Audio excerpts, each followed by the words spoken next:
네, 뉴스 탑10 팀이 엄선한 10가지 소식 가운데 오늘 저희 팀이 고른 1위 소식 어떤 내용이 있는지 확인해 보시겠습니다.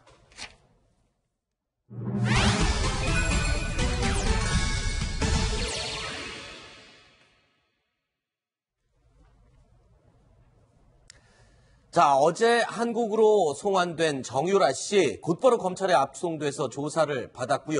오늘 또 조사가 이루어졌습니다. 손소 변호사, 네. 오늘은 어떤 점에 집중해서 조사가 이루어졌나요? 네, 두 번째 조사인데요. 일단 국외에서 이제 국내로 우리나라로 들어왔습니다. 그리고 어제 조사가 생각보다 길게 진행되지는 못했습니다. 왜냐하면 정유라 씨가 변호인과 상의한 후에 심야 조사에 대해서 거부 의사를 밝혔기 때문인데요. 네. 그리고 오늘은 이제 그 두 번째 조사가 이루어지는데 체포영장에 기재되어 있는 체포 사유는 이제 업무방해입니다. 네. 그런데 이 업무방해 이외에 외국환관리법 그리고 또 범죄수익 은닉 및 규제 등에 관한 법률 위반 그리고 또 가장 중요한 것이 최순실 씨와 박근혜 전 대통령이 뇌물을 지금 수수했다는 혐의로 재판을 받고 있는데 혹시 정유라 씨가 여기에 가담한 공범이 아닌지 여부까지 밝히기 위해서 오늘 두 번째 조사가 집중적으로 진행되고 있습니다. 네, 자 공항에서뿐만 아니라 이 검찰로 압송되는 검찰 차량 안에서 이 정유라 씨가 다리를 꼬고 앉아 있는 모습이 언론에 포착이 됐습니다. 게다가 또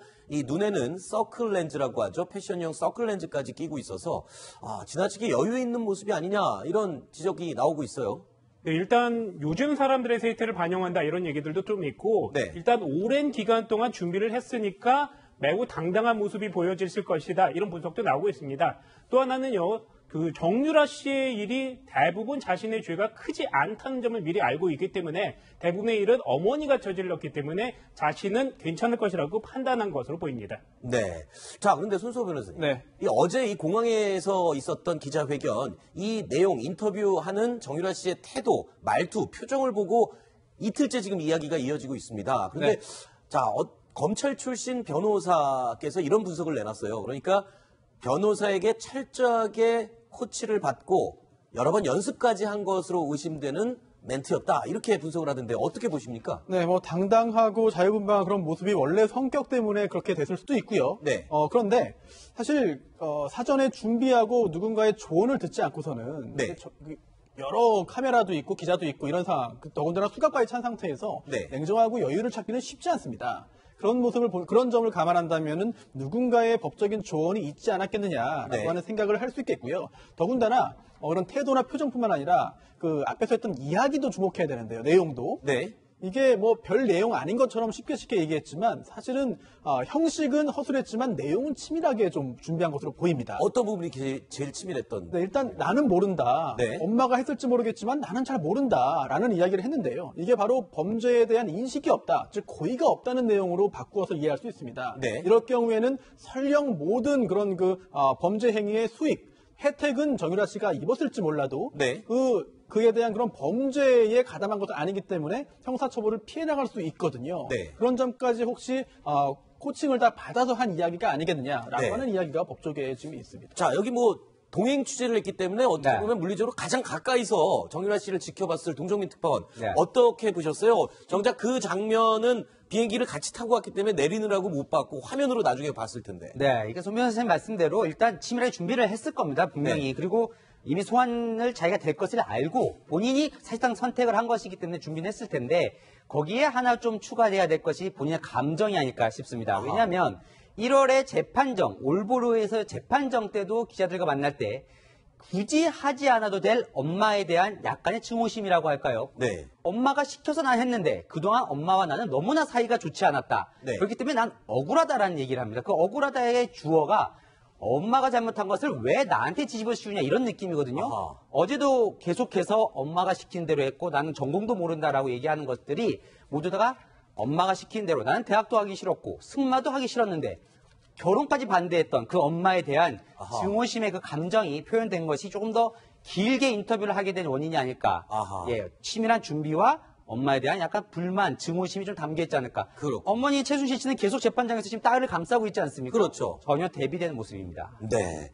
자, 그리고 이 구속영장이 오늘 중으로 아마 청구가 될 것으로 알려지고 있는데, 글쎄요, 이 구속영장이 지금 이 정도 시간 안에 그러니까 청구가 되는 거면 빠른 겁니까? 어떻습니까? 이제 체포영장이 발부되었고, 발부된 체포영장을 집행하는 방식으로 체포가 됐는데요. 네. 이런 경우에는 체포한 때부터 48시간 이내에 구속영장을 청구하거나 아니면 청구하지 않거나 못할 경우에는 석방해야 됩니다. 네. 검찰 입장에서는 정유라 씨에 대해서 그냥 석방하고 싶어 하지는 않을 것입니다. 네. 그렇다면은 구속영장을 청구할 텐데, 이게 48시간이 우리나라에 입국한 후부터 48시간이 아니고요. 체포가 된 때부터입니다. 체포가 된 때는 이제 그 동정민 기자님도 보셨겠지만 비행기 안에서였습니다. 그렇다면은 그게 바로 5월 31일 새벽 4시 8분인데요. 그러면은 바로 뭐 몇 시간 남지 않았네요. 6월 2일 내일 새벽 4시 8분까지는 구속영장을 청구해야 되는 상황에 처해 있습니다. 네. 그렇기 때문에 시간이 여유가 있지는 않습니다. 따라서 네. 그동안 검찰이 굉장히 여러 가지 준비를 사전에 해 놓았어야만 구속영장을 청구하고 그 영장이 발부될 수 있지 않을까 그렇게 네. 생각합니다. 자, 그리고 최순실 씨의 변론을 맡고 있는 이경재 변호사가요. 어제 정유라 씨의 검찰 조사 전에 1시간 정도 접견을 했습니다. 그러면서 정유라 씨에 대한 이런 이야기를 했습니다. 들어보시죠. 좀 전에 정유라 씨를 만나서 약 1시간 좀 못 미치게 접견을 했습니다. 이게 사실 그대로 다 얘기하고 검찰의 처분에 맡기기로 그렇게 얘기했습니다. 수사 결과를 지켜보겠습니다. 입국하겠다는 의사결정은 전적으로 정유라의 결정에 의한 겁니다. 자진해서 출석하는 그렇기 때문에 구속영장을 청구한다면은 법원에 적극 설명합니다. 자, 저기서 법원에 적극 설명을 하겠다. 이거는 이의를 제기하겠다는 건가요? 예, 보통 어떤 절차를 취할지는 지금 정확히 예상하기 좀 어렵습니다만, 네. 일단은 법원에 이제 그 영장실질심사가 열릴 텐데요. 네. 여기에서 구속사유가 존재하지 않는다. 또한 범죄 사실이 소명되지 않았다라는 입장을 적극적으로 이제 밝힐 것으로 보이고요. 네. 더군다나 이경재 변호사가 그동안도 이제 여러 차례 의견을 밝힌 바 있습니다. 정유라 씨에 대해서 형사처벌하기는 쉽지 않을 것이다. 네. 라는 이야기를 계속적으로 했는데요. 이게 아마 최순실 씨에게 이야기를 들었을 수도 있습니다. 네. 특히나 이제 실제로 정유라 씨가 범죄에 가담한 게 아니고 나는 정말 몰랐고 엄마가 해주는 대로 이익만 받았다라고 주장한다면 검찰에서 구속영장을 청구해서 발부받기까지는 여러 가지 난관이 있을 것으로 보입니다. 그렇군요. 자, 그런데 지금 체포 상태여서 남부구치소에 지금 머물고 있지 않습니까? 그런데 이 남부구치소에는 지금 엄마인 최순실 씨도 같이 있지 않습니까? 그러면 네. 혹시 지금 유치 중에 혹시 만나거나 이럴 일은 없나요? 철저히 그런 일이 발생하지 않도록 구치소 당국에서 조치를 취할 것인데요. 네. 이게 좀 일이 약간 꼬였습니다. 원래 모녀가 구속됐을 경우에, 체포되고 구속됐을 경우에는 다른 구치소에 수용하는 것이 타당하겠죠. 네. 그런데 시간적으로 제일 처음에 최순실 씨가 이제 구속됐죠. 네. 이게 서울구치소였습니다. 그런데 그 후에 이 정유라 씨, 딸인 정유라 씨를 체포하는데 체포영장 청구서에 엄마가 서울구치소에 있으니까 정유라 씨 딸은 남부구치소에 수용하겠습니다. 네. 라고 해서 영장을 발부받았는데요. 네. 그 다음에 박근혜 전 대통령이 구속됐습니다. 그랬죠. 박근혜 대통령이 서울구치소에 구속되자 그러면은 공범관계인 최순실 씨를 서울구치소에서 남부구치소로 이제 옮겼거든요. 그렇죠. 그러다 보니까 이번에 아하. 정유라 씨와 최순실 씨가 모녀관계입니다만 같은 구치소에 잠시 수용되게 된 것이고요. 네. 하지만 만약에 정유라 씨에 대해서 구속영장을 청구하고 또 발부된다면은 여기에는 또 남부구치소, 서울구치소가 아닌 제3의 구치소를 기재할 가능성이 높아 보입니다. 그렇군요. 자, 그리고요. 조금 전에 제가 미리 말씀을 드렸습니다만 덴마크에서 서울까지 압송되는 정유라 씨의 모든 과정을 가까이서 동행 취재한 동정민 특파원. 자, 오는 길에 비행기 안에서 여러 가지 목격하고 느끼셨을 텐데 좀 취재 뒷이야기를 해주시죠. 비행기 안에 화장실이 이 정유라 씨 전용 화장실을 따로 마련을 했었다고요? 그래서 처음에 화장실이 그렇게 중요한지 몰랐습니다. 네. 그런데 사실상 생각을 해보면 네. 비행기를 타고 나면 이동할 수 있는 이유는 네. 화장실밖에 없지 않습니까? 그렇죠. 밥도 다 갖다 주고요. 먹을 것도 다 갖다 주기 때문에 네. 그렇기 때문에 이 범죄자를 압송하는 과정에서는 이 화장실이 아주 중요한 건데 네. 이 화장실에 대한 부분은 모든 권한이 기장에게 있습니다. 아하. 그 비행기의 안전은 기장이 책임을 져야 되기 때문에 검찰이 2번을 비행기를 제가 타는 걸 봤는데 그 네덜란드 국적기를 한번 타고요. 네. 대한항공이라고 대한민국 국적기를 타지 않았습니까? 네. 2번 다 검찰이 기장에게 협조 요청을 합니다. 그럼 기장이 질서 유지권을 발동을 하는 형태로 해서 네덜란드 국적기 같은 경우는 아예 노골적으로 기내 방송으로 화장실이 2개가 있는데 앞과 뒤에가 있는데 뒤에 화장실은 쓸 수 없다 이렇게 노골적으로 방송을 했습니다. 네. 그래서 화장실이 2개밖에 없기 때문에 많은 사람들이 앞에 화장실을 늘어서는 그런 모습을 보였는데 줄 서서. 줄을 서서 예. 그래서 일부 한국 승객들이 네. 뒤에도 좀 쓰게 해달라 이렇게 네. 요청을 했지만 단호하게 거절을 당했고요. 네. 한국 국적기 같은 경우에는 화장실 문에 사용 불가 수리 필요 이렇게 써 있었는데 네. 수리가 필요한데 정유라 씨만 들어갈 수 있었던 걸로 봐서는 그 역시 정유라 씨만 위한 그런 화장실이 그렇게 중요한 그런 그랬군요. 비행기 안에서는 그런 상황이었어요. 자, 비행기 안에서 이 노출된 사진을 보니까 수갑을 차고 수건으로 가린 모습을 볼 수 있었는데 오는 내내 한 10시간 가까이 비행을 했지 않습니까? 표정이 어떻든가요? 그러니까요, 이게 네덜란드 국적기를 탈 때만 해도 정유라 씨 표정이 밝았습니다. 네. 그때만 해도 아주 여유롭고 당당한 모습이었는데 실제로 그때까지는 덴마크 수사관들이 옆에서 경호를 하는데 네. 그때는 서로 웃으면서 대화도 나누고 그런 짐도 살짝 들어주는 모습이었고요. 네. 그런데 한국 정유라 송환팀을 만나는 순간부터는 이제 체포 상황이 되기 때문에 네. 뭐 여러 가지 미란다 원칙도 고지를 했을 거고요. 그렇기 때문에 아주 표정이 어두워지고 상당히 긴장한 모습, 10시간 동안 거의 잠을 잘 이룰 수 없었다는 것만 봐도 네. 이제는 상당히 심적인 것이 바뀌었다 이렇게 볼 수 있겠습니다. 영화 같은 거를 보거나 뭐 그런 행동은 안 하던가요? 제가 10시간을 거의 뒤에서 계속 지켜봤는데 네. 살짝 이게 영상물을 이렇게 보기는 하던데 영화까지 볼 여유는 없지요. 그냥 네. 절반 이상은 그냥 꺼진 모니터를 가만히 지켜보고 있었습니다. 자, 우리 대한민국 국적기 대한항공을 탔다면 한국 승객들도 많았을 텐데 정유라 씨를 많이 알아봤을 것 같아요.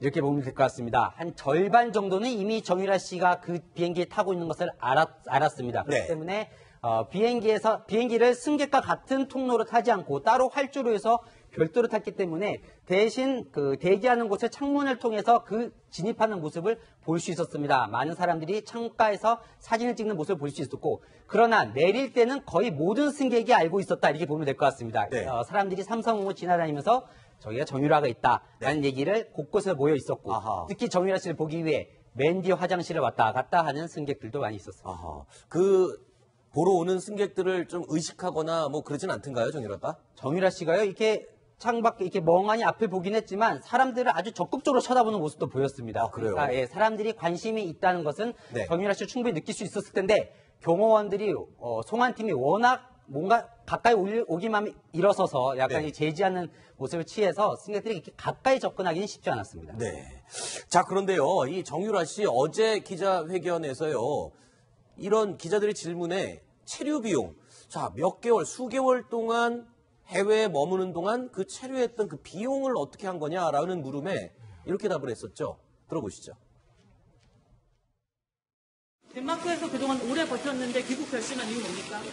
아기가 거기서 너무 혼자 오래 있다 보니까 가족도 없이 빨리 입장 전달하고 오해도 풀고 해서 빨리 해결을 하는 게 나을 것 같아서 들어왔습니다. 지난번에 통화 거부하셨을 때는 아들 이유로 거부하셨는데 이번에 그럼 고모분하고 아들분은 따로 들어오시는 건가요? 네, 따로 들어. 현지에서 생활하시는 고모분하고 아들분은 체류 비용을 어떻게 해결하시는 건가요? 그건 제가 모르니까. 저는 계속 안에만 있어서 아기만 일주일에 몇 번씩. 본인의 봤는데. 변호사 비용도 언제쯤? 자, 정유라 씨 하면은 아들과는 잠시도 떨어져 있을 수 없다라고 아들에 대한 집착을 많이 보인 인물인데 지금 따로 두고 온 아들에 대한 체류 비용 난 모른다. 이거 이해가 됩니까? 상식적으로 이해를 할 수 없는 대답인 것 같아요. 그러니까 어제 기자회견 중에 제가 제일 주목했던 부분은 바로 저 부분입니다. 네. 그 전까지만 해도 아까 제가 말씀드렸다시피 엄마에 대한 여러 가지 증오, 네. 엄마에게 피해가 갈 수 있는 얘기도 다 했는데 정작 체류 비용을 모른다. 이게 네. 상식적으로 납득이 되지 않지 그렇죠. 않습니까? 여태까지 그러면 아들을 어떻게 제일 엄마가 생각해야 될 게 생활비나 교육비 같은 걸 텐데요. 그렇죠. 그렇기 때문에 이 부분은 지금 의혹이 있고 있는 그 독일의 은닉재산 부분과 또 직결될 수 있는 부분이기 때문에 정유라 씨가 상당히 변호인과 입을 맞춘 부분이 아닌가 이렇게 네. 생각을 해봅니다. 이 표를 보면서 한번 의심되는 부분을 설명을 한번 해주시죠. 네, 정유라 씨 아들에게 체류 비용은 과연 어디서 나올 것인가라는 네. 부분입니다. 독일에 재산이 있다면 크게 두 가지 회사가 있었죠. 네. 비덱스포츠와 WK입니다.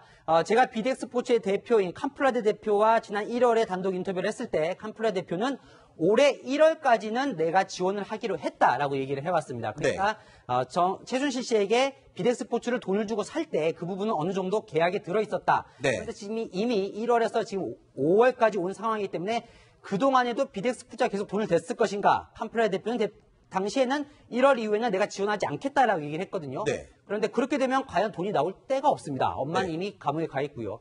그렇게 되면 비덱스푸드에 줬을 것이니 아니면 이미 청산 작업에 들어갈 또 다른 회사죠. WK에서 줬을 것인지 아니면 여러 가지 의혹이 나오는 대로 제3의 은닉재산이 있는 것인지 이 부분은 아마 검찰에서 조사를 할 것으로 보입니다. 네. 자, 그런데 이 정유라 씨 만약에 이제 언제 아들이 한국에 입국하는지 날짜는 밝힐 수 없다라고 얘기를 했는데 한국에 오게 되면 아들과 같이 지낼 수는 있는 건가요? 어떻게 되는 겁니까? 손수호 변호사님. 네. 네. 지금 만약에 구속되지 않고 지금 석방된다고 한다면은 뭐 아들과 당연히 지낼 수 있겠죠. 그런데 만약에 구속된다고 한다면은 문제가 좀 복잡해집니다. 네. 이게 형집행에 관한 법률에 따르면은요, 그 일정 연령 이상의 경우에는 함께 지낼 수가 없는데, 네. 지금 제가 알기로는 이 정유라 씨의 아들의 경우에는 우리 법에서 허용하는 연령을 이미 넘겼습니다. 네. 따라서 정유라 씨가 만약 구속되어서 구속영장이 발부되어서 구치소에 수용된다고 한다면 아들과 함께 지낼 수는 없는 상황이 되는 것이죠. 네. 농정민 특파원 마지막으로 이번에 동행 취재하면서 네. 뭐 언론에 보도되지 않았지만 혹시 느낀 점이나 좀 특이하게 기억에 남는 점이 있으면 어떤 게 있는지 좀 소개해 주시죠. 네, 이게 정유라 씨 보면 상당히 좀 특이한 부분이 많습니다. 네. 제가 작년 12월부터 계속 정유라 씨를 쭉 취재를 해왔는데, 그렇기 때문에 이게 과연 계산된 발언인지, 네. 정말 좀 럭비공처럼 자신의 감정을 솔직하게 표현한 것인지, 정말 엄마의 빗나간 모정 때문에 피해자일 뿐인지, 네. 아니면 엄마와 함께 이 공범을 한 것인지에 대해서는 정말 검찰이 진실을 밝혀줬으면 좋겠고, 최순실 씨나 정유라 씨도 이제 늦었지만 네. 뭔가 숨기는 게 있다면 다 밝혀져서 이 부분을 국민들의 의혹을 명확히 해소했으면 좋겠습니다. 네. 가장 여러 가지 관심사 중에 이 독일에 있을지 모르는 또는 덴마크에 있을지 모르는 은닉재산 네. 이 부분에 대해서 국민들이 관심이 많습니다. 이 부분도 철저히 좀 밝혀졌으면 하는 바람을 가져봅니다. 자, 동정민 특파원 얘기는 여기까지 듣도록 하고요. 다시 또 파리로 돌아가셔야죠. 네, 내일 돌아갑니다. 네, 알겠습니다. 자, 이어지는 코너에는요, 김정공 전 NSC 정보관리실장과 함께 하겠습니다. 오늘 수고하셨습니다. 고맙습니다. 자, 뉴스탑 10. 조금 전에 제가 1위 소식이라고 잘못 말씀드렸는데요. 6위 7위 소식이었고요. 지금부터 준비된 소식이 오늘의 탑 10이 고른 1위와 2위 소식입니다. 어떤 내용인지 확인해 보시죠.